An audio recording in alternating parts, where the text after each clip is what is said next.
Bonjour à tout le monde, merci beaucoup, merci d'être venus aussi nombreux et nombreuses à cette journée d'études.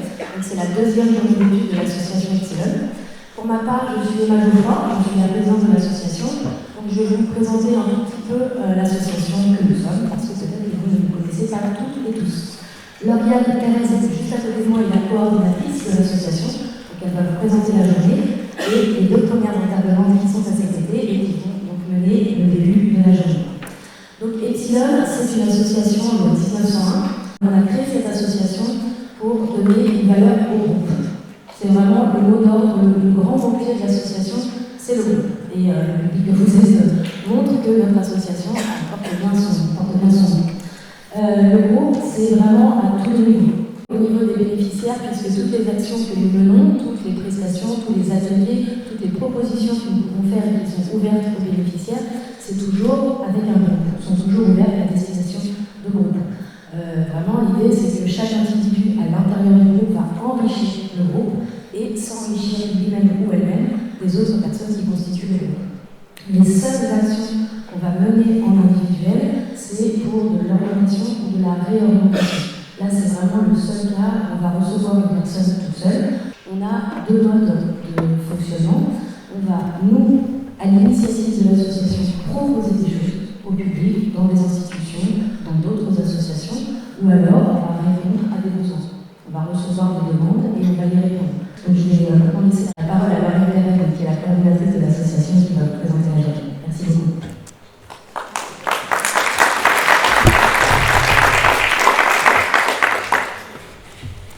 Notre journée s'appelle « Histoire de corps entre trauma et résilience ».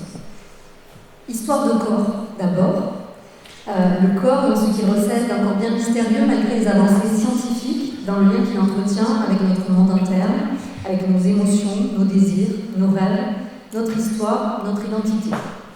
Le corps aussi dans sa place d'interface avec le dehors, avec l'environnement, les autres, car c'est bien par la matérialité du corps que nous pouvons être nous, que nous pouvons sentir, recevoir, mais aussi agir, relationner, montrer des bouts de soi. C'est par cette matérialité que nous pouvons exister tout simplement. Le corps ne serait-il pas d'ailleurs l'espace transitionnel de Winnicott par excellence, dans le fait qu'il se modèle autant par ce que nous sommes à l'intérieur que par ce à quoi nous sommes exposés. Dans la continuité des travaux de Engel sur le modèle biopsychosocial des années 80, les recherches actuelles sur l'épigénétique, ces facteurs tant biologiques, psychologiques et sociaux qui vont influencer l'expression de nos gènes, semblent aller dans le sens de cette hypothèse. Le corps, une thématique de travail collectif qui nous a accompagnés à Epsilon ces 2 dernières années et qui a été d'une grande richesse pour les membres de l'association. C'est une association pluridisciplinaire, certains s'intéressent plutôt au psychisme, d'autres plutôt au corps et d'autres dans ce qui se entre les deux. Ce choix de thématique n'est sans doute pas étranger à notre expérience des années Covid qui l'ont précédé. Le corps y a été vécu comme dangereux, vecteur de risque pour soi, pour les autres. Les corps y ont été mis à distance les uns des autres. On y a vécu ou vu des corps morcelés par le port des masques, avec des corps à protéger, des corps agités par l'angoisse, des corps confinés, voire immobilisés. Travailler sur cette thématique à Epsilon a sans doute été une manière pour nous, par le biais de la pensée, de remettre du mouvement dans ces corps figés. Nous avons cherché à mettre au jour le fait que le corps est bien plus qu'une enveloppe physique. Tour à tour un écran, une interface, un lieu d'expérience ou d'expression. Le résultat de ce travail de réflexion, vous pouvez le lire dans notre dernière brochure du dossier d'Epsilon, que nous avons également nommé Histoire de l'homme. Mais notre voyage ne s'arrête pas là. Explorer le caractère indissociable du lien entre le corps et le psychisme nous a très naturellement amené vers la question du psychotraumatisme, qui a déjà fait l'objet d'une journée d'études, Emma vous l'a dit, et qui a également fait l'objet de notre dossier d'Epsilon, une problématique qui a coloré l'actualité de ces dernières années, voire de ces derniers jours. Alors pour que nous puissions naviguer ensemble dans ces eaux profondes que sont les intrications entre le corps et le psychisme, je vous propose de définir déjà ce qu'est le psychotraumatisme, vraiment dans les grandes lignes. Alors pour ça, je vous dirais que quand nous allons bien, la plupart d'entre nous, nous fonctionnons sur 3 grandes convictions. La première, c'est celle de vivre dans un monde plutôt sécure, c'est-à-dire un environnement protecteur, secourable avec l'idée que s'il nous arrive quelque chose, il y aura forcément quelqu'un pour nous aider.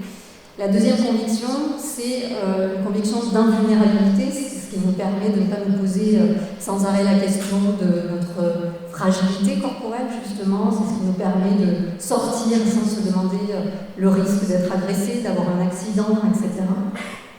Et puis la troisième conviction, c'est une forme de déni de la mort. C'est-à-dire que même si nous savons intellectuellement que nous allons tous mourir, nous vivons au quotidien comme si ce n'était pas le cas. C'est ce qui nous permet de vivre sereinement déjà au quotidien sans trop angoisser. Et puis c'est ce qui va nous permettre aussi de nous projeter dans le temps. C'est ce qui nous permet d'aller travailler tous les jours, c'est ce qui nous permet d'apprendre, d'entretenir des relations dans le temps, etc. Parfois néanmoins, il peut arriver qu'une expérience intense vienne ramener ce réel de la mort ou de notre vulnérabilité de manière violente dans notre vie psychique. Et cette réalité-là, elle vient faire effraction. Alors il existe bien sûr des événements à haute valeur traumatogène, c'est-à-dire qu'on connaît des événements qui vont avoir une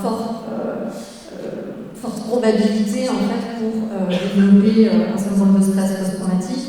Donc ces événements, ce sont les catastrophes naturelles, les catastrophes humanitaires comme les guerres, les famines, les exils forcés, les attentats, les accidents, les deuils brutaux, les abus ou les violences physiques et sexuelles. Cependant, nous sommes tous et toutes des êtres singuliers, nous avons tous des forces et des vulnérabilités différentes, ce qui fait que même face à un même événement potentiellement traumatique, nous n'allons pas forcément développer un syndrome de stress post-traumatique. Donc nous sommes tous très différents.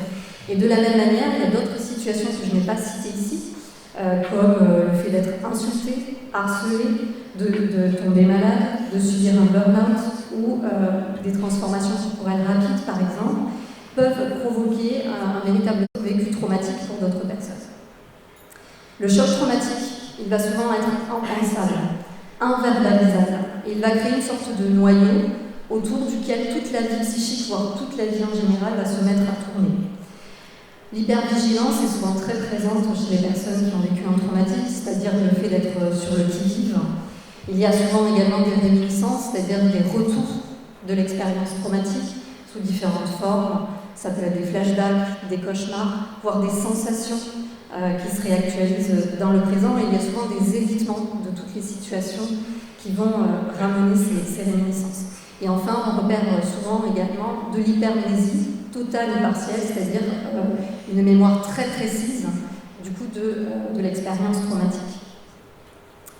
Dans le cas, alors petit aparté sur ce qu'on appelle le traumatisme complexe. Le traumatisme complexe, on va poser ce mot-là pour des expériences traumatiques prolongées, c'est-à-dire le fait d'être exposé à un vécu traumatique de manière chronique. En particulier quand ça a lieu pendant l'enfance, et en particulier quand ça implique des figures d'attachement qui sont censées être protectrices. Là, le noyau traumatique dont j'ai parlé, c'est vraiment toute la personnalité qui va se construire autour de ce noyau, et donc ça va colorer de manière très particulière le rapport à soi, le rapport aux autres et à l'environnement. Quoi qu'il en soit, le vécu traumatique crée une série de ruptures avec la vie d'avant, une rupture avec les autres.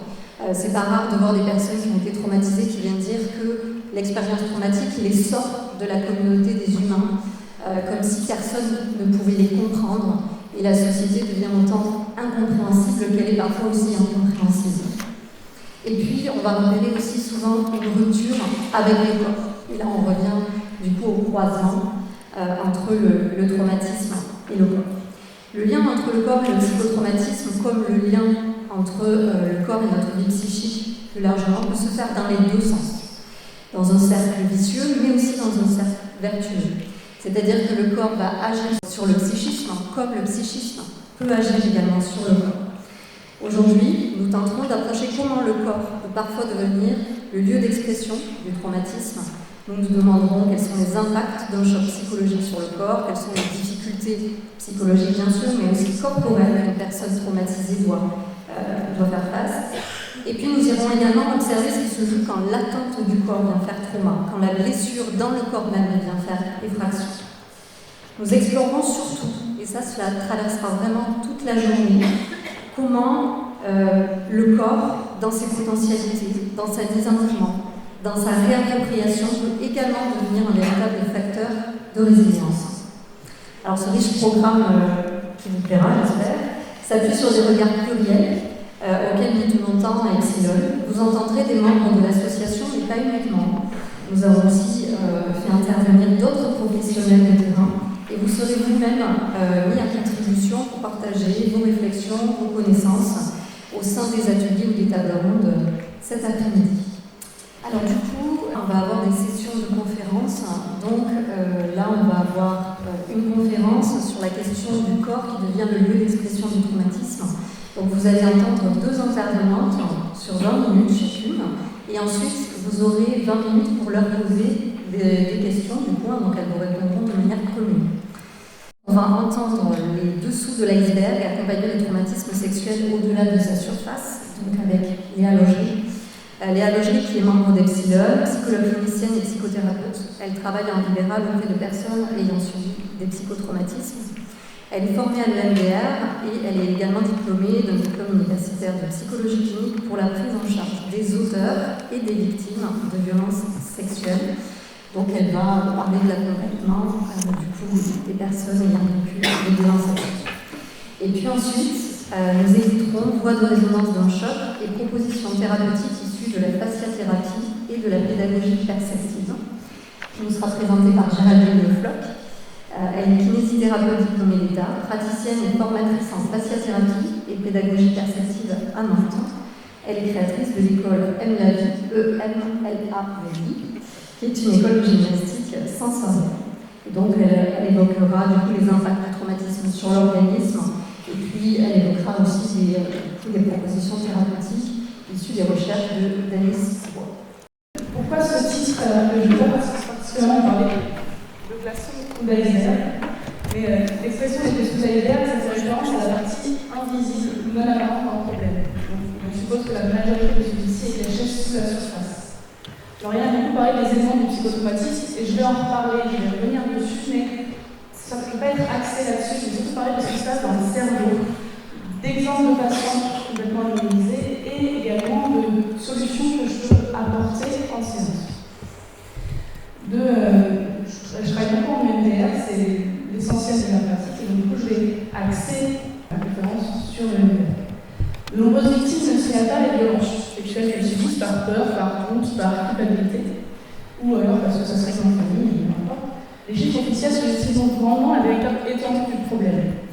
J'avais suivi à Tours il y a quelques années une conférence qui expliquait que l'impact du traumatisme sexuel était aussi fort, plutôt la probabilité de développer un traumatisme suite à des violences sexuelles était aussi forte que la probabilité de développer un traumatisme sexuel pour les catastrophes naturelles, les guerres.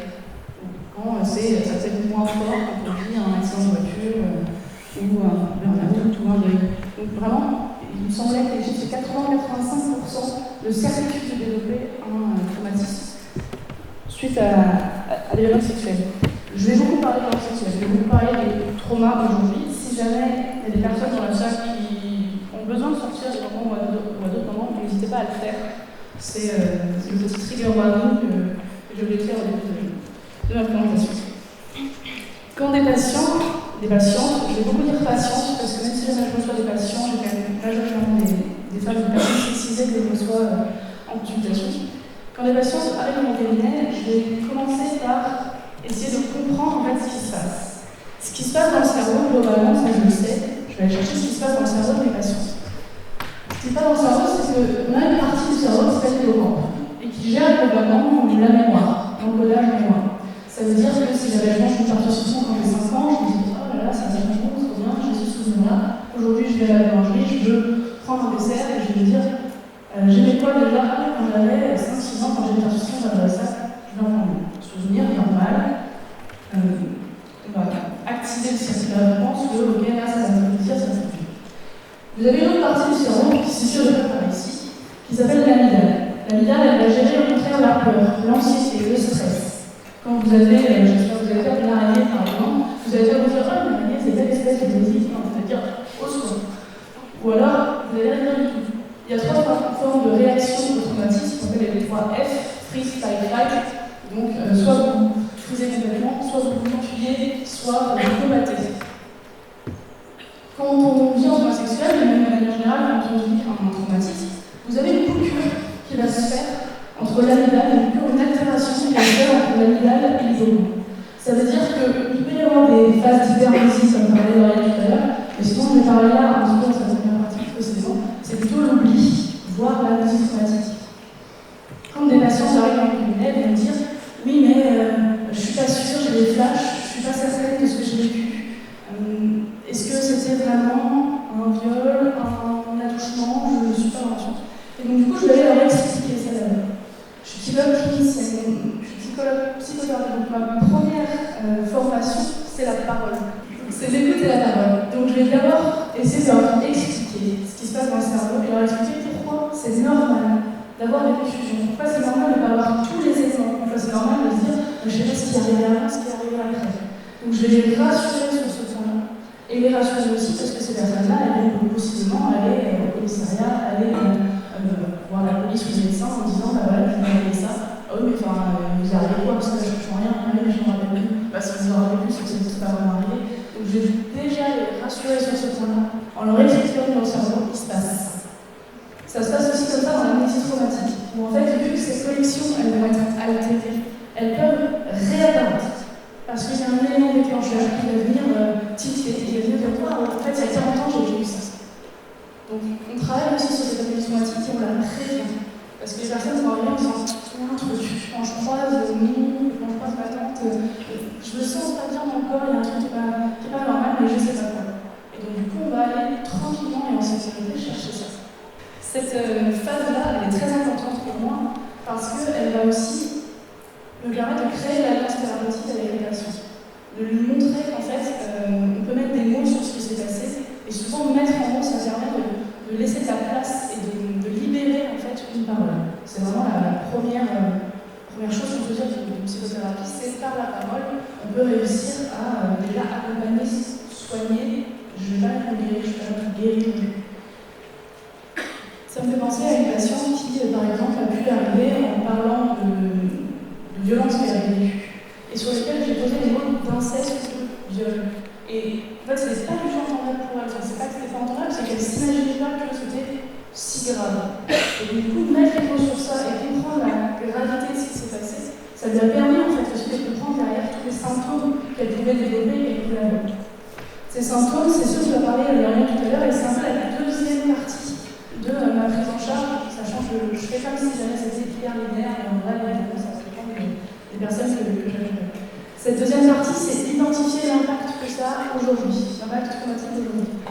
J'utilise un outil assez validé scientifiquement qui s'appelle le PCLS, qui est un questionnaire, qui reprend les critères du manuel de diagnostic de la santé mentale. Et en fait, vous notez avec le patient entre 0 et 4 l'impact que peut avoir tel ou tel symptôme. Par exemple, est-ce que vous avez des symptômes d'évitement? Je leur dis pas ça, je leur dis est-ce que vous avez l'impression d'éviter le lieu ça se passe, est-ce que vous avez l'impression d'éviter les personnes en lien avec ce qui s'est passé? Est-ce que vous avez l'impression d'avoir des symptômes d'irritabilité, vous êtes en colère super fort? Est-ce que vous avez l'impression d'avoir du mal à vous concentrer, de sursauter? Identifier l'impact traumatique, ça va permettre à la personne de se dire ah ouais, mais je suis pas folle, je suis pas un peu dépressive. Il peut y avoir un lien avec la dépression, bien sûr, quand on vit un traumatisme, il peut avoir des symptômes dépressifs. Mais ça permet de rassembler sous un seul syndrome un ensemble de symptômes qui vont très souvent les soulager. C'est sur 80 ans, on a le traumatisme à partir de 32-33, c'est assez protocolaire. Ils vont se dire waouh, en fait, c'est énorme en fait, ce que je traverse, c'est énorme ce que je vis, je ne me rendais pas compte à ce point-là. Donc c'est leur permettre de faire redescendre conscience de la pression et d'entendre que quelqu'un peut comprendre, peut entendre, peut mesurer leur traumatisme et pouvoir en parler d'une meilleure manière avec leurs proches. Ça permet aussi de me donner une base complètement, encore une fois, assez protocolaire, assez scientifique. C'est si jamais je pose ce questionnaire en début de thérapie et que 6 mois après on travaille sur ce programme et que ensuite je repose le questionnaire, on peut se rendre compte.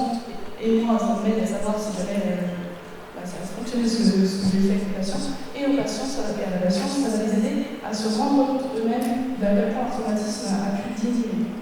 Je parle de MDR surtout, parce que c'est des choses entre autres. Il y a un élément qui est très important à prendre en compte quand on travaille avec les traumatismes sexuels, c'est la dissociation. La dissociation, de la même manière que vous avez le lien coupé entre l'amygdale et les locaux, vous allez avoir une altération partout dans le cerveau. En gros, les l'élément est tellement fort, tellement violent, ce que disait Laurie tout à l'heure, tellement on se confronte à une mort qui n'est pas forcément une mort comme la guerre physique, mais une mort psychique aussi. Et du coup, il va y avoir un ensemble de mécanismes dans le cerveau qui vont être dérégulés. Vous allez avoir le système limbique qui va gérer la régulation des émotions, vous allez avoir le système qu'on appelle le système préfrontal qui va gérer plutôt l'organisation, la planification, la régulation de la motivation. Tout ça va être tellement déréglé qu'il va y avoir en gros le l'impact. Comment est-ce que ça se traduit chez les patients? La dissociation, ça se traduit par, en gros, je vais vous faire deux axes, la dissociation volontaire et la dissociation involontaire. La dissociation volontaire, c'est vous avez tellement tout le temps, à cause de circuits altérés entre l'hippocampe et la glande, vous avez tellement tout le temps des flashbacks, des choses qui vous reviennent, qu'en fait vous n'en pouvez plus. Vous ne pouvez plus gérer ça et vivre. Du coup, vous allez vous dire, ok, comment est-ce que je peux éteindre ces comportements? Donc ça va être par exemple, qu'est-ce que je peux prendre pour éteindre un comportement quand il y a trop? Je vais prendre un anti-verre, je vais prendre un Nivelis, je vais prendre parfois de la cocaïne. Et en fait, vu que le circuit de la récompense qui gère la prise de plaisir, enfin simplement, ça se fait plaisir, ça active le circuit de la dopamine, quoi. Et vu qu'il est altéré, et qu'en plus il y a des flashbacks et les attendre, et bien du coup les personnes qui ont été victimes du traumatisme sexuel vont de plus en plus aller à des problématiques addictives et des conduites à risque. Donc là c'est la dissociation volontaire, même si en soi, aller chercher une manière d'atteindre le comportement, c'est pas non plus, ça peut se faire de manière volontaire. On va dire que c'est une dissociation volontaire parce qu'on prend une substance pour. Et la dissociation involontaire, ces personnes qui, tellement effractées dans leur corps par ce qui s'est passé, vont couper. Le corps va se couper complètement. Et ça, c'est des patients à qui on dit, ok, d'accord, vous êtes en colère, c'est où dans le corps? Je ne comprends pas. Ça veut dire quoi? Encore, quand on est en colère, c'est chaud, c'est chaud dans la tête, c'est dans le corps. Et en fait, la solution complètement coupée là. Vous allez avoir aussi ces personnes qui, le message du traumatisme étant dévié, va aller vers des exemples nouveaux. Je travaille en sciences de la douleur, 9 personnes sur 10, 9 personnes sur 10 qui ont de la fibromyalgie. Je ne dis pas que c'est une cause directe, mais de fait, 9 personnes sur 10 ont vécu des violences sexuelles ou conjugales dans leur vie. C'est-à-dire qu'il y a une forme de message du traumatisme qui vient dire, ok, tu l'entends pas, c'est pas excessif, donc du coup je vais aller te parler ailleurs. Et donc du coup il va y avoir des douleurs qui s'allument ailleurs dans le corps, et ces personnes vont dire, ah non, j'ai déjà la jambe, mais c'est pas ma jambe en fait, c'est un corps étranger que je voudrais couper et que je voudrais enlever. C'est une manière aussi de se dissocier, de se couper de son corps et de faire comme si le trauma, comme si son corps qui a vécu le traumatisme de manière plus directe, bah non, je vais jouer de côté, je l'enlève. Pour gérer la dissociation, cette fois-ci, je suis moins dans la parole, je suis plus dans les actes et dans les thérapies d'ancrage. Par exemple, la méditation guidée, par exemple, peut-être vous avez les pieds dans le sol, vous imaginez les racines qui profondément vous ancrent dans le sol, qui remontent comme ça. Ça peut être aussi le faisceau lumineux. Au contraire, vous imaginez un rayon de soleil qui vient entièrement vous habiter, et puis petit à petit qui se resserre et qui vous anime. On fait beaucoup de techniques d'ancrage. Ça va être aussi utilisé, imaginez les grandes et belles boîtes. Comme dans la consigne d'Harry Potter, vous allez enlever les choses qui vous soucient et vous les remettez dans votre boîte, vous vous sentez comment. Ça va être de la réflexion, de la relaxation progressive. Donc je serre très les muscles et je les relâche pour sentir ces points encore tendus et ces points encore détendus qui se détendent. Donc on va utiliser toutes ces thérapies-là, les thérapies sensorielles, comme je mets de la douche sur les bras, ou je prends une douche chaude, je retrouve l'angle. Je retrouve les contours de mon corps et je réapprends à trouver les contours de mon corps. Je peux aussi, avec ces personnes-là, identifier les triggers. Ce n'est pas toujours en dissociation. C'est parfois, je suis en train de discuter, là, comme ça, et en fait, il y a un moment, une odeur, et puis, j'enlève. Donc, du coup, c'est quoi le son? C'est quoi l'odeur? Qu'est-ce qui a été dit? Qu'est-ce qui a déclenché là la dissociation? Donc, on les identifie, donc les personnes peuvent être plus à même de les gérer par la suite.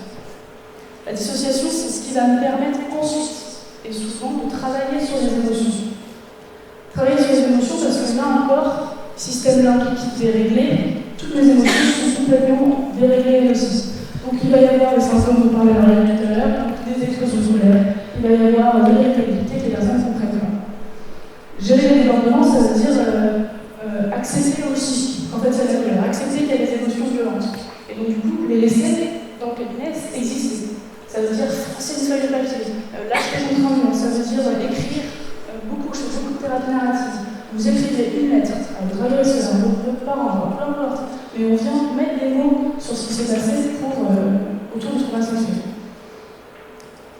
Il y a un atelier que je faisais travailler sur la métaphore, qui va travailler plutôt sur l'identification des parts existant en soi et qui tournait plus vers l'autocompassion.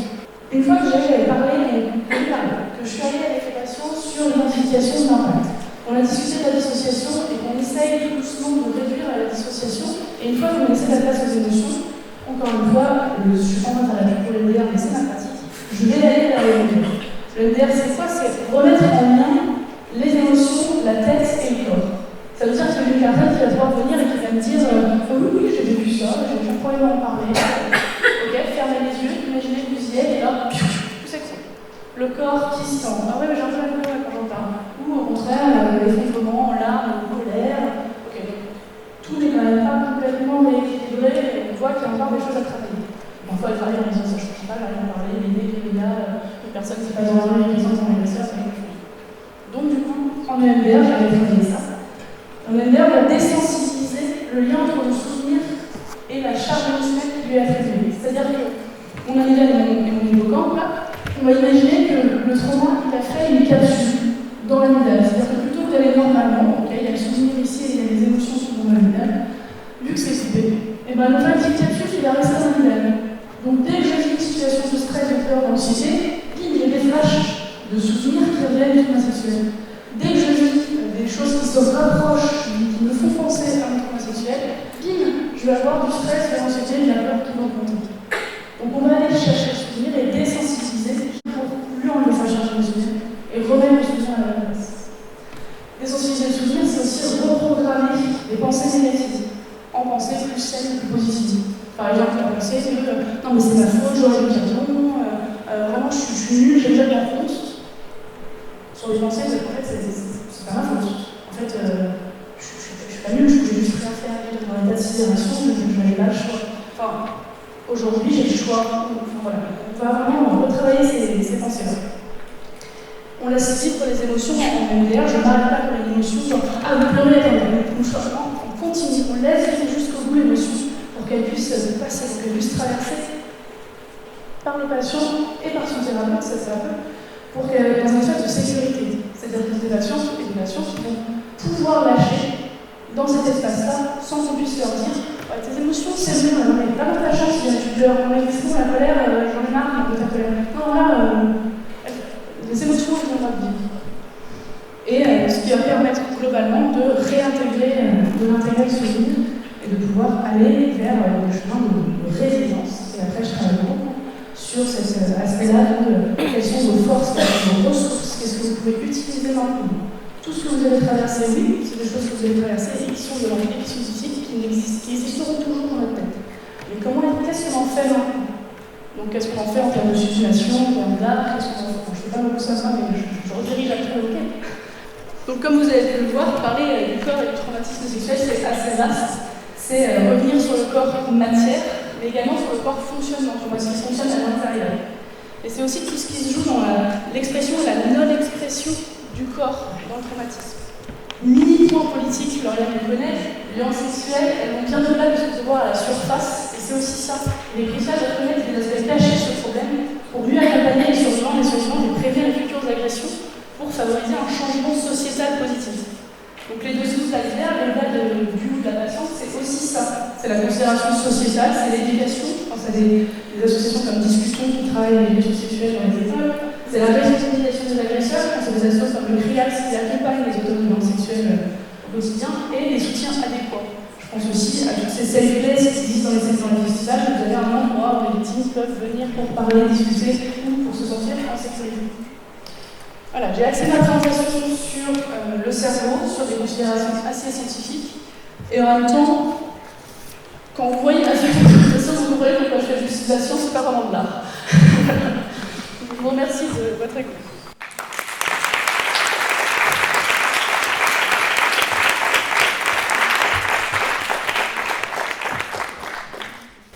Donc, moi, je vais vous parler effectivement de fasciathérapie. Ça va faire un complément, je pense, par rapport à ce que Léa a dit et puis ce que Lauriane nous a présenté au départ. En partant, non pas du psychisme, mais du corps. Donc je vais vous présenter une conférence en 2 parties. Donc une première partie qui va vous présenter les impacts du traumatisme sur le corps, qu'on appelle la voie de résonance d'un choc. Et une deuxième partie, on verra comment en fasciathérapie, on sollicite la résilience du corps. Donc d'abord, avant de rentrer dans le vif du sujet de la voie de résonance, je voulais vous présenter, vous dire ce que l'on entend par corps. Donc le corps qu'on va voir en fasciathérapie, c'est ce corps qui est une caisse de résonance de toute expérience. C'est-à-dire que c'est un corps vivant qui va engrammer, entre guillemets, notre histoire de vie. C'est un corps qui va donc rebondir, s'altérer, se déformer pour s'adapter au mieux aux vicissitudes de la vie et pour maintenir son homéostasie. C'est très important de comprendre que le corps est intelligent et qu'il essaie de nous protéger quand il s'adapte. J'ai voulu vous prendre un exemple, l'exemple de Patrick, qui vient d'apprendre que son fils a eu un accident de voiture et qu'il est à l'hôpital. Et on va voir ce que ça fait chez lui. Donc j'ai mis, notre Patrick va réagir à cette annonce, bien sûr, et tout un tas de réactions en chaîne, c'est ça qui est important, ce sont des réactions en chaîne, comme si vous jetez un caillou dans l'eau, et vous voyez, ça fait des ondulations. Ben là, je vais vous parler des réactions en chaîne qui se passent dans le corps quand on subit un choc, qu'il soit physique, qu'il soit psychique, qu'il soit émotionnel. La voie de résonance d'un choc reprend les réactions d'adaptation du corps selon 7 adaptations. Les 3 premières sont bien connues et bien scientifiquement documentées. Je ne vais pas m'étendre. Donc les 3 premières, que vous connaissez certainement, quand il y a un choc, il va y avoir une réaction neuroendocrinienne, neurovasculaire, c'est-à-dire qu'il va y avoir des charges d'adrénaline, et puis il va y avoir notre système sanguin qui va soit faire une vasoconstriction, se serrer, soit dans certains endroits du corps, et une vasodilatation dans d'autres endroits du corps. On appelle ça un balancement sanguin pour mieux fuir ou se battre dans la réponse au stress, voire se sidérer, mais c'est pas là que je vais aller. La deuxième réaction d'adaptation qui est assez connue, ce sont les variations de rythme. Vous avez tous dû vivre ça, je pense, c'est les variations de rythme quand le cœur s'accélère, la respiration s'accélère dans les stress au départ. Il y en a bien d'autres avec les problèmes de VSOD, on ne va pas les là non plus. Et puis, dont a parlé Léa, c'est quand on est stressé, on se tend. Vous voyez, il y a une augmentation du tonus musculaire. Le 4e niveau d'adaptation dans cette voie de résonance d'un choc, qui a été donc fondée par Daniel Roy dans les années 80, je vais la détailler un peu parce que c'est un peu ma spécialité, c'est la crispation des fascias. Est-ce que certains connaissent la fasciathérapie parmi vous? Ah, il y en a quand même pas mal, c'est bien, super. Donc le fascia, ça s'écrit F-A-S-C-I-A. Ce n'est pas la face quand on parle du fascia, d'accord? Le fascia, c'est un tissu, si je simplifie, c'est un tissu de recouvrement, une sorte d'enveloppe qui compartimente et recouvre donc toutes les parties anatomiques du corps et les sépare. Et ce fascia permet de relier le corps de la tête aux pieds et de la superficie à la profondeur. Ce qui fait qu'on n'est pas un corps avec une tête, un genou, une épaule, on est un corps, le corps d'une personne qui a différentes parties anatomiques et qui sont reliées entre elles par ce fascia. C'est comme une espèce de toile d'araignée qui mettra en lien tous les éléments anatomiques entre eux. Et ce fascia, c'est aussi un organe sensoriel, c'est le plus étendu du corps humain, parce qu'il va avoir beaucoup de récepteurs qui vont être sensibles. Il y a des récepteurs sensibles à la douleur dans le fascia, qu'on appelle des nocicepteurs. On s'en fout du nom, mais c'est pour vous dire que quand il se crispe, ça fait mal dans notre corps. Il va y avoir des récepteurs proprioceptifs, donc encore un nom barbare, mais proprio en propre, septif soi-même, ce sont des récepteurs qui sentent la position dans laquelle vous êtes dans l'espace, et la position du corps dans l'espace, la position quand il bouge et la position quand il est arrêté. C'est par exemple le sens qui fait que là, vous êtes là à m'écouter, et que si vous faites un tout petit peu attention à comment vous êtes installé, vous savez comment vous êtes installé. Si vous avez les jambes croisées, les pieds à plat, les mains croisées, d'accord? C'est le sens proprioceptif qui vous permet de faire ça. Et ce sens proprioceptif donc, donne une espèce de conscience du corps. C'est-à-dire que quand il est pathologique, on ne sait plus que notre corps c'est nous. Très gênant. Et vous avez des récepteurs qui sont intéressants aussi, qu'on appelle des interocepteurs. Et les interocepteurs, ce sont des capteurs de la vie organique profonde du corps, donc la vie des organes et l'arrière-plan émotionnel de la personne. Ces capteurs interocepteurs vont permettre d'avoir une conscience de soi par le biais de l'arrière-plan émotionnel. Antonio Damasio, il a écrit Le sentiment même de soi, que vous retrouvez. Et il parle beaucoup de cette émotion d'arrière-plan. Donc tout ça pour vous dire que la crispation du fascia a des impacts. Moi aussi je stresse, vous voyez, les crispations des fascias, ça marche aussi dans celui qui anime. Les fascias, il y en a plusieurs catégories. Deux qui peuvent nous intéresser pour le sujet et qui font le pont entre corps et psychisme. Vous avez ce qu'on appelle le fascia axial profond. Donc axial parce qu'il est au niveau de notre tronc, et profond parce que c'est lui qui recouvre les organes. D'accord ? Ce fascia axial profond, il est sensible, d'après vous, s'il recouvre les organes, à quel style de stress ? Émotionnel, bien sûr. Les organes sont sensibles au stress émotionnel. Donc ce fascia axial profond, que certains connaissent par leur nom, c'est par exemple la plèvre des poumons. Vous connaissez ça, le péricarde, le péritoine, le périnée, le diaphragme, tout ça sont des noms que vous devez connaître. Là, c'est du fascia. Et donc, quand il se crispe, il bloque la partie anatomique qui est dessous, donc il va bloquer la gestion de nos émotions. D'accord ? Vous en avez un autre qui s'appelle le fascia burmérien, il y en a plein, hein, mais le fascia burmérien m'intéresse aussi, puisqu'il va englober le cerveau et la moelle épinière de la colonne vertébrale. Et donc ce fascia burmérien, d'après vous, il est sensible à quel stress ? Ben oui, psychologique, effectivement. Il est sensible aux préoccupations mentales, aux ruminations. D'accord ? Et quand il se serre, celui-là, la personne peut devenir aussi plus pessimiste, avoir des pensées plus sombres, ou des pensées qui tournent en rond.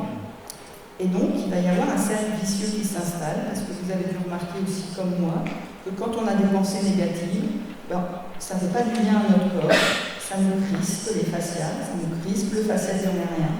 Et cette crispation va engendrer des pensées négatives, vous voyez le cercle vicieux, d'invalidation de soi, de jugement, de critique non constructive envers soi et les autres. Vous voyez ce que vous a dit Léa ? C'est comme s'il y avait un ancrage corporel des troubles psychiques. Parce qu'il y a un vrai lien, par le biais des fascias entre autres, corps-pensée. D'accord ? Donc si j'en reviens à notre Patrick, suite à l'annonce du choc, l'émotion a pu crisper entre autres son fascia axial profond, sensible aux émotions, et l'inquiétude, son fascia burmérien. Donc si tout est lié. Donc on a vu 4 niveaux d'adaptation de voie de résonance d'un choc. Il y en a encore 3 qui vont aussi, je pense, argumenter aussi un peu le travail psychique. On appelle ça dans notre jargon, fasciathérapie, la loi des 3 I. La loi des 3 I pour immobile, insensible, imperçu. Immobile, insensible, imperçu. C'est-à-dire que pour ne pas souffrir, le corps il s'insensibilise. C'est physiologique, hein, je vous parle de choses physiologiques, ça existe vraiment, c'est prouvé scientifiquement. Et il s'est immobilisé, figé, durci, se protéger également. J'ai noté que cette modalité d'adaptation est donc intelligente, mais elle présente des conséquences, car si elle perdure dans le temps, ça va durcir la matière de notre corps. Et quand la matière de notre corps se durcit, le corps il devient moins adaptable, moins malléable, moins déformable. J'aime bien prendre un petit peu l'analogie avec l'éponge sèche quand j'explique à mes patients, et l'éponge humide. Vous savez, quand l'éponge est sèche, elle a tendance à se casser. Et quand elle est humide, qu'elle est bien souple, qu'elle est bien imbibée d'eau, elle est plus malléable, elle absorbe les chocs et donc elle s'adapte. Eh bien, c'est un peu similaire avec le corps, quand il se durcit, il s'insensibilise, il devient moins perceptible, il s'adapte moins et parfois il se brise. Donc, je le répète ici, quand l'événement traumatisant est là, ces réactions de fermeture et de protection sont intelligentes puisqu'elles protègent la personne. Ce qui l'est moins, c'est quand toutes les adaptations que nous venons de voir, les 7 précédentes, perdurent, bien que l'événement douloureux soit passé. C'est un petit peu la notion de temporalité. Hein. Donc reprenons Patrick, quand il arrive à l'hôpital, on lui annonce que son fils va bien, qu'il n'aura pas de séquelles. Donc normalement, avec un peu de temps, le corps de Patrick va pouvoir se relâcher et fonctionner à nouveau normalement. S'il reste festé, cela peut engendrer des pathologies. Et comme nous l'avons vu, par le biais du fascia profond et du fascia glandérien, donc quand il y a des troubles qui sont installés sur le plan organique, ça a des répercussions importantes sur le plan psychologique et émotionnel, puisque les états somatiques et psychiques sont directement liés et directement entrelacés. Donc la résilience en fasciathérapie. Bon, je vais vous présenter quand même une notion qui me semble importante, donc la notion de résilience, comment on fait. En fasciathérapie, la notion de résilience, elle est liée à la notion de mouvement interne. Donc le mouvement interne, c'est la signature de la fasciathérapie et des pratiques de la méthode d'Anibois. Donc en plus d'être une caisse de résonance de toute expérience, le corps qui va nous intéresser est un corps animé, un corps en mouvement. Pour le fondateur de l'ostéopathie, le docteur Steele, il disait que le mouvement, c'est la vie. Et Danibois ajoute que la vie, c'est le mouvement. En effet, avec une attention et une présence particulière tournée vers l'intériorité du corps, comme celle que l'on peut avoir quand on médite, ou bien quand on traite en fasciathérapie, il est possible de percevoir à l'intérieur de son corps une animation très lente des tissus, de la matière du corps, et c'est ça qu'on appelle le mouvement interne. Ce mouvement interne, c'est une force d'autorégulation de santé, une force de vie sur laquelle on va s'appuyer pour renforcer la force de rebond, la résilience de la personne. Donc je vais vous prendre un exemple, je vais le diminuer pour faire avec le temps qui m'est imparti, et je vais vous parler d'un geste, dans notre geste thérapeutique, quand on pose les mains sur un corps, il y a le suivi du mouvement et il y a l'arrêt. L'arrêt, c'est le point d'appui, ce qu'on appelle le point d'appui, la pose, la posture. Et c'est dans ce point d'appui qu'on va sentir la force de résilience de la personne. Alors comment elle se manifeste? Elle se manifeste au départ comme une tension tonique qui va arriver plus ou moins rapidement au point d'appui, c'est-à-dire comme un élastique qui se tend, si vous voulez.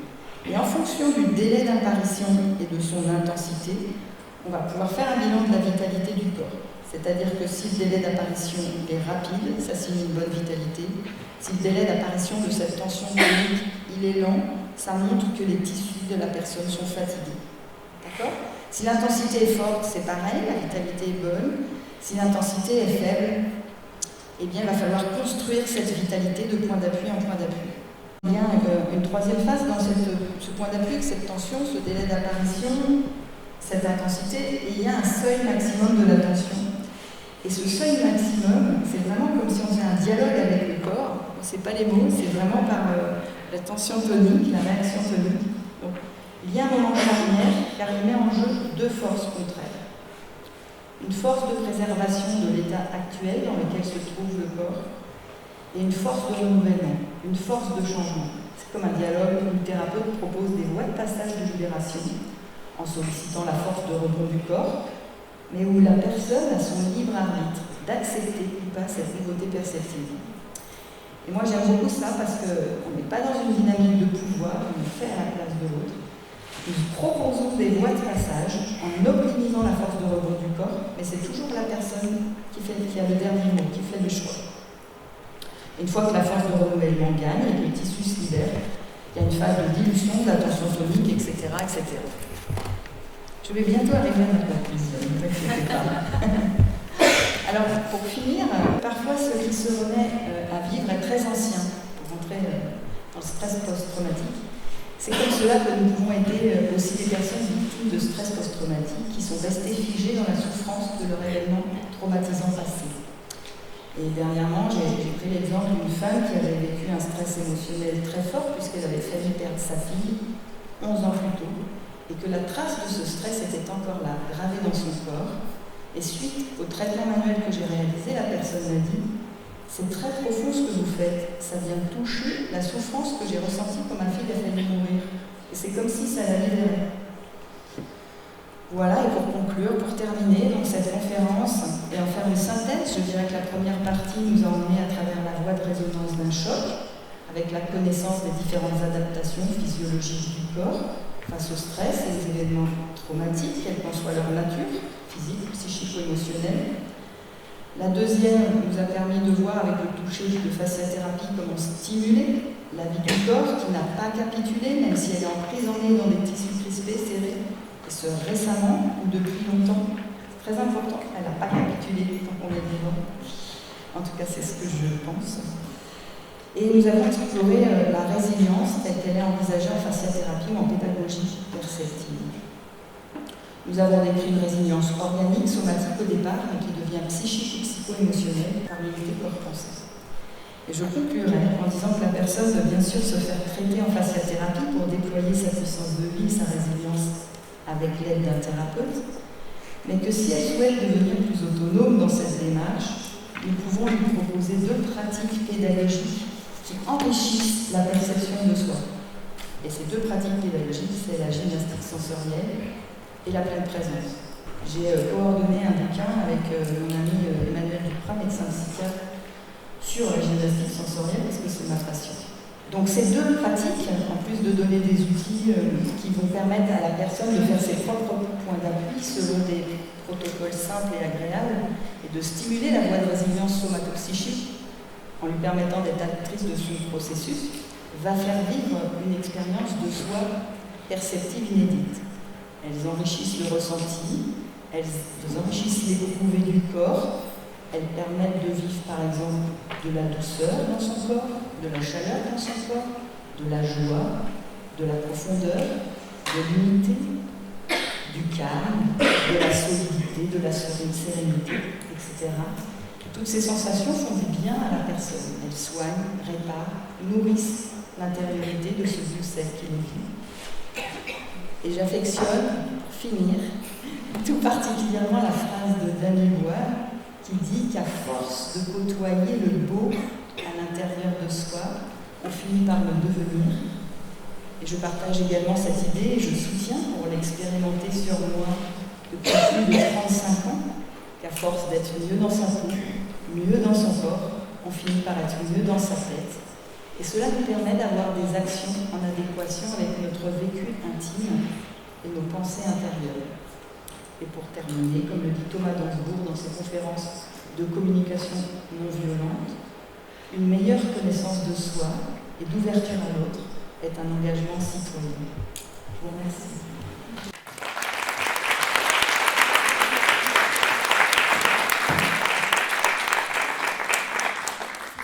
Merci beaucoup Géraldine Léa pour cette première conférence déjà très riche, donc un très chouette début de journée. On va passer le micro par nous. À partir du village, on peut avoir des résultats de l'ADR chez les enfants. Et voilà, je peux faire avec des bébés, même s'il y a des spécificités, on peut faire une formation pour le faire avec les enfants.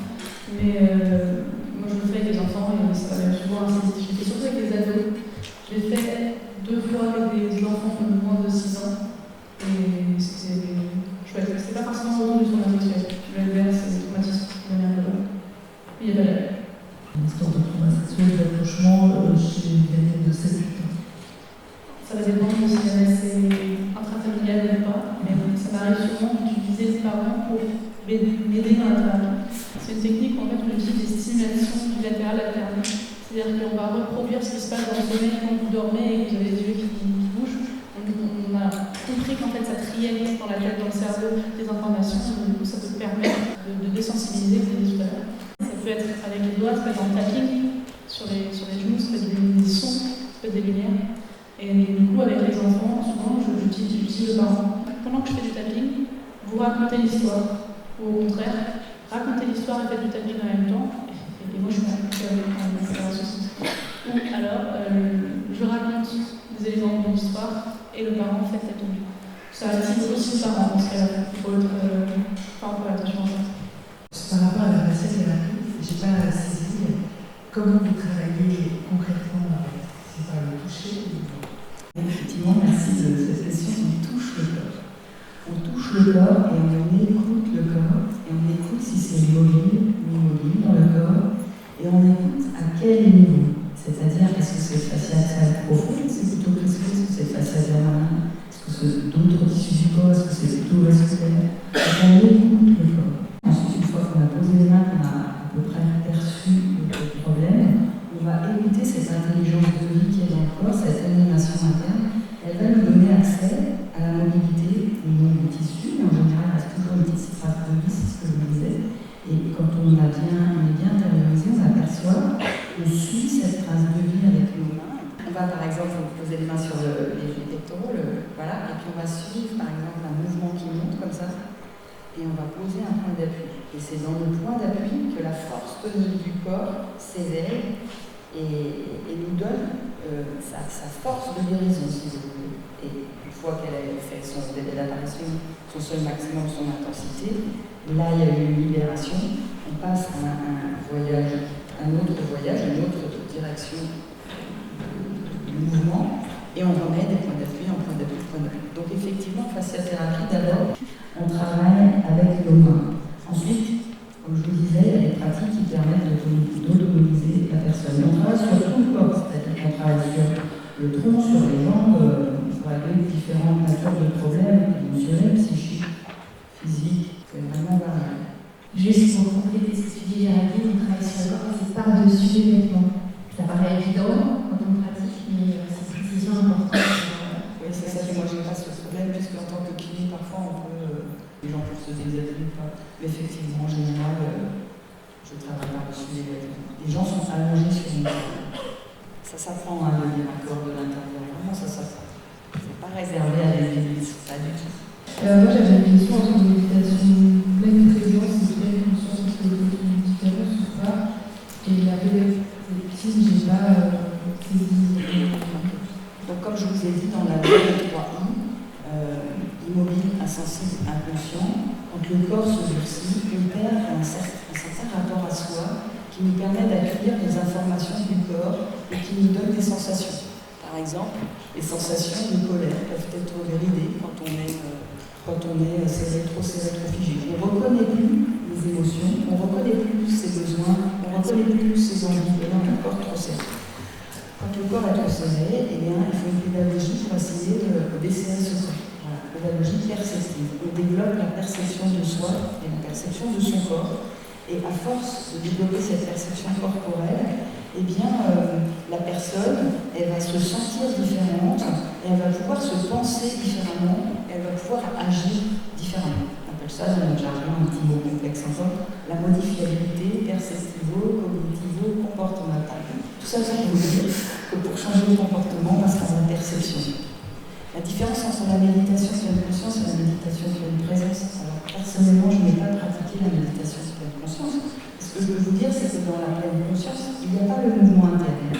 Donc, la relation à ce corps vivant par le biais du mouvement interne est spécifique de la méditation pleine présence. Ce sont toutes les deux de super méditations qui permettent de rencontrer une intériorité dans le présent, etc. Mais la méditation pleine présence permet de toucher cette vie vivante à l'intérieur de soi, en plus, peut-être. Le mouvement interne, si vous voulez, c'est la beauté de la vie à l'intérieur de soi, la douceur de la vie à l'intérieur de soi, c'est le meilleur de la vie à l'intérieur de soi, qu'on a tous, et que parfois on laisse de côté, on n'a pas accès. Et là, c'est comme s'il y avait une pédagogie d'accès à cette beauté vivante dans soi. Et cette beauté vivante, quand on la rejoint, elle colore notre terrain psychique et nos attitudes et nos comportements. C'est ça que j'ai aimé, moi. On n'est pas dans les histoires de vie, mais je reviens de loin. Et ça m'a vraiment apaisé. Alors évidemment, j'étais un peu stressée pour faire cette conférence, mais ça m'a vraiment donné une espèce de solidité, de force, et que j'ai envie de partager. Parce qu'à un moment donné, quand c'est bon pour soi-même, on a juste envie de partager la recette. Au niveau de la fasciathérapie, pour tout ce qui est maladie chronique, tout ce qui est des problèmes posturaux, des problèmes anciens, donc il peut y avoir aussi des trucs au niveau de la fibromyalgie, et tout ce qui va être sur le syndrome des lèvres de l'os, voilà, des maladies qui sont des fois très rares, très chroniques, ou même des fois pas encore diagnostiquées, mais pas encore dans la fibromyalgie, puisque c'est pas très clair. Quel est le temps et le délai moyen pour aider à accompagner les patients? C'est l'une des premières questions qu'ils peuvent me poser quand ils sont dans des souffrances extrêmes depuis très longtemps. C'est combien de temps après, encore, le soin va-t-il durer avant qu'ils puissent avoir un apaisement au niveau de leur douleur? Alors évidemment, on ne cherche pas à être individuel. quand les pathologies sont bien installées, vous avez vu, la santé, la pathologie, elle se fait abattre dans le corps. D'abord, elle signale des maux, des douleurs. Je ne vais pas rentrer dans les détails, mais quand le facial s'est atrophié, il se crispe, on commence à étouffer, on commence à moins bien respirer, on peut avoir des maux de ventre, on peut avoir des problèmes gynéco. Vous voyez, ça se fait abattre dans le corps. Mais si ça reste crispé, la pathologie peut avoir. Pareil, hein, le facial rien quand il se crispe dans sa clinique, parce que des maux de tête, vous voyez, elle est fonctionnelle, on n'a rien aux examens médicaux classiques, mais quand même on a mal, la tête se serre, etc. Quand la pathologie est réglée, ça demande du temps et du travail, et bien de temps, pour soulager des douleurs de fibromyalgie, par exemple, parce que vous avez pris cet exemple-là, je n'en ai pas de temps. Je sais que chaque séance fait du bien. Par contre, je sais que chaque séance me fait du bien. Et combien de temps, je n'ai pas ça. Moi, je sais que je traite en général quelqu'un qui n'est jamais venu entre 3 et 5 séances. Je vous propose entre 3 et 5 séances. Je ne sais pas si c'est une cervicalgie facile à régler en une séance, évidemment. Et quand on commence à toucher les facteurs chroniques, moi, je propose entre 3 et 5 séances pour voir les effets. En général, il y a toujours des effets, parce qu'on décrispe la matière. On soulage le corps, mais de là à régler un problème, ça prend du temps. Ça prend du temps, je n'ai pas de réponse à votre question. Je trouve qu'en fait c'est pareil pour n'importe quelle thérapie, il y a beaucoup de patients qui arrivent et qui disent savoir combien de temps. Donc du coup, c'est vraiment une question qui se pose tout le temps, que ce soit sur la douleur chronique ou pas. Et on a des protocoles en MDR essentiels sur la douleur chronique. On va travailler non pas un événement particulier, mais la douleur. Et ça ressemble un petit peu dans le protocole à se s'entourer dans la méditation, dans la création d'une présence. C'est vraiment assez proche parce qu'on va par exemple identifier la douleur et dire ok, elle ressemble à quoi cette douleur, elle est où, qu'est-ce que vous pouvez en dire, est-ce qu'elle est dense, est-ce qu'elle est. On cherche à identifier la douleur et voir qu'est-ce qui peut la soulager. Je vais faire un très grand ligne, c'est un peu flou, mais imaginez, je sais pas, c'est chaud, qu'est-ce qui pourrait éteindre la douleur, et ben on imagine de l'eau qui coule sur. Voilà, en fait on sent vraiment le protocole sur la douleur existante. Et dans la douleur chronique, du coup je travaille avec le sur la douleur chronique, on travaille surtout sur l'anxiété pour faire déjà baisser, parce que on sait que l'anxiété et le sommeil sont les deux facteurs principaux qui vont augmenter les douleurs chroniques. Et du coup on va travailler ces deux points. Je veux juste rajouter que c'est vraiment interdisciplinaire la prise en charge de pathologie, c'est important pour moi.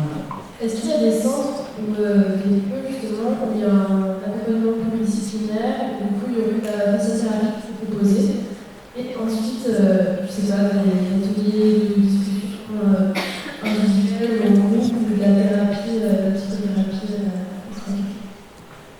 Personnellement, en facial-thérapie, j'en connais pas. Moi, je travaille avec une équipe. Je choisis, je dis allez voir là, pour qu'on puisse faire un travail d'équipe. Comme je vous dis, l'alimentation rentre en compte, les médicaments qu'on prend rentrent en compte, la psychologie rentre en compte, c'est vraiment multifactoriel. Et là, pour l'instant, il n'y a pas des centres comme ça. Peut-être ma retraite, quelque chose comme ça. Je ne connais pas de centre qui travaille en facial-thérapie particulièrement. En revanche, je connais du coup des centres pluridisciplinaires. Par exemple, au Confluent, en général, au centre de la douleur, il y a aussi le kiné, il y a aussi le sophro. Je fais un petit coup de pub Epsilon, mais en fait, on a un tuteur de parole qui s'appelle Parler sa douleur pour la problématique de la douleur chronique et qui commence en novembre à la maison des confluences à Lanxu. Donc, c'est 5 sessions où on vient, c'est pas pluridisciplinaire dans le sens où c'est plein de parole, mais au moins c'est un espace où les personnes peuvent se rencontrer. Il y a un groupe de kiné qui s'appelle Lanxu aussi, qui s'appelle les Alzanotes, et IBS2. Ils ont aussi éventuellement des médecins, des infirmiers, des infirmières, et en fait c'est pareil, c'est un groupe de travail, plutôt plus que de parole, c'est à partir de la méthode magnétique. C'est comment est-ce qu'on peut mettre en place des outils, les utiliser chez soi, autonomiser le patient, relativiser la maladie. Et à Epsilon, je prends un mois dans il y a plein de groupes autour du corps, du travail du corps, l'affirmation de soi. Oui, si je complète, effectivement, il y a un programme d'atelier qui s'appelle Mon corps et moi. Donc on n'est pas focalisé ni sur la douleur chronique, ni sur le psychotraumatisme, mais en fait c'est des groupes mixtes. On a potentiellement plusieurs types de participants qui viennent. Alors c'est pas un groupe thérapeutique, c'est important d'avoir à l'esprit pour l'orientation, dans le sens où du coup c'est 7 ateliers qui sont animés par des intervenants différents. Mais dans ce programme, l'idée c'est justement d'approcher son corps à l'aide de différents outils. La musicothérapie, la danse-thérapie, Il va y avoir du coup la psychopédagogie qui a du lien, on va dire, avec la gymnastique sensorielle. Il va y avoir de la gestalt-thérapie. Enfin voilà, il y a vraiment plusieurs approches qui permettent vraiment de vivre la question du corps, du lien entre le corps et le psychisme de manière un peu différente. Et ça peut être vraiment très riche avec les patients qui ont besoin justement de redécouvrir aussi le vécu corporel. Et puis parfois, du coup, il faut vraiment trouver le bon angle d'approche parce qu'en fonction de là où ça se trouve, il y a certaines approches qui vont parler davantage à certains patients que d'autres. Et du coup, ces ateliers-là, ça permet peut-être pour certains patients de découvrir une approche et du coup, éventuellement, ensuite, de continuer en fait avec un professionnel de manière un peu plus poussée.